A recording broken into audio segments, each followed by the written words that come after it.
Happy New Year from ZNS TV 13.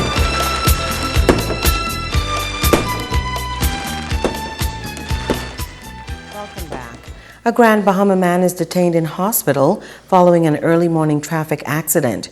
Reports say shortly before 4 o'clock this morning, police were called to the business sector of Queens Highway, where a gold Chevrolet Silverado truck driven by a male believed to be in his 30s had crashed into a utility pole.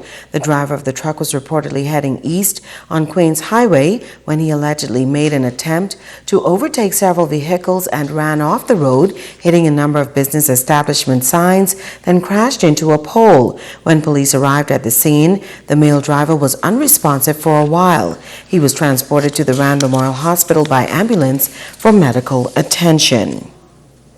Firefighters called to the Sea Grape community on Friday night. For residents of that area, the blaze once again reinforcing the urgent need for firefighting equipment in the West. Kimberly Mullings has that story. The fire in Sea Grape 8 Mile Rock demolished a small wooden house, leaving only the foundation behind. Jerron Harvey, West Grand Bahama local government representative and chairman of the Sea Grape Community Association, commends the residents of the community for stepping in to assist until firefighters arrived to combat the blaze. I find it amazing, and we have a fire here, and someone's house is totally destroyed, and it's literally flat to the ground.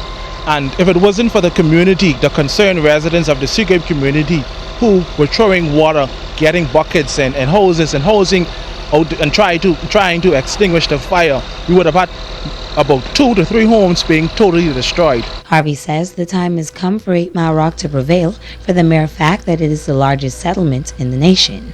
The local government rep added that the house should not burn down in vain. We should be first and foremost in having the best teachers, first and foremost in having the best nurses, first and foremost in having the best policemen and firemen. And so as a result of this here today, what we want is the powers that be to please come to our aid. Last July, a fire substation was recommissioned in West Grand Bahama. The Sea Grape Community Association chairman says it was indeed timely, but it must now become fully operational. When is it going to reach?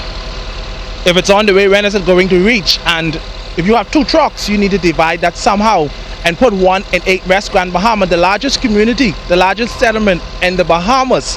We need one down here. It's only so much we could take as a community. It's only so much that the people of Sea Grape could take. And this right now, we are calling for immediate action and sending a fire engine to West Grand Bahama. Resident of Sea Grape Lawrence Musgrove has been living in 8 Mile Rock for over 50 years.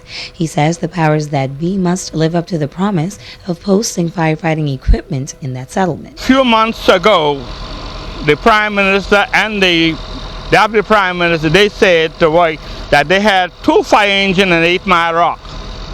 That's what they said a few months ago. It's supposed to be here. And take an hour and a 15 minutes, half an hour to come from Freeport to come here. And if they was out there in 10 minutes, they should have been here.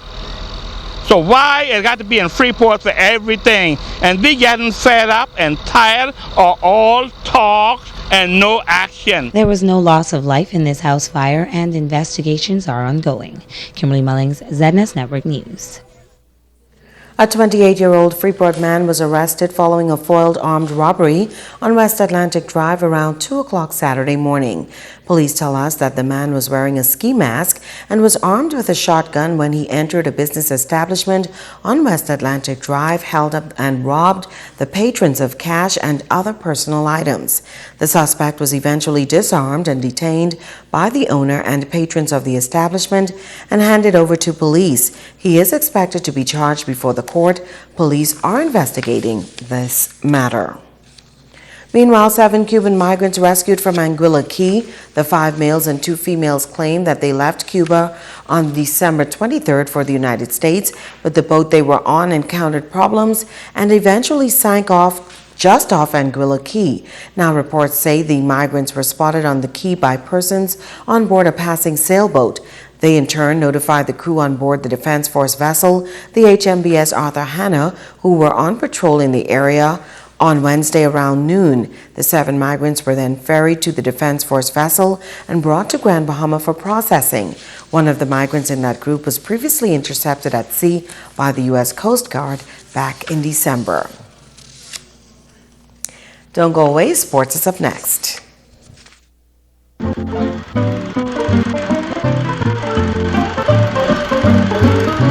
Grandma, Pa, and me, we came on the slow John B.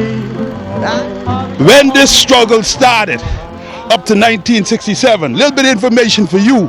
Up until the time, 1967, we were living in an apartheid country or as neo-colonial slaves. With the March of 53, right? The Burma Board riots, people like Sir Lyndon, Sir Randall, folks, and the great one from over here, Maurice Moore, and my hero, A.D. Hanna. They stood and they brought the people, but it was like my old grandpa when he said to me, say, Dale, stay with the team because what you came with before, you got to keep it going. It can't stop. So Randall said to me, the great Sir Randall, he said, Dale, you have a constitution. We could only get it this far, but you must teach the children. I feel so brave.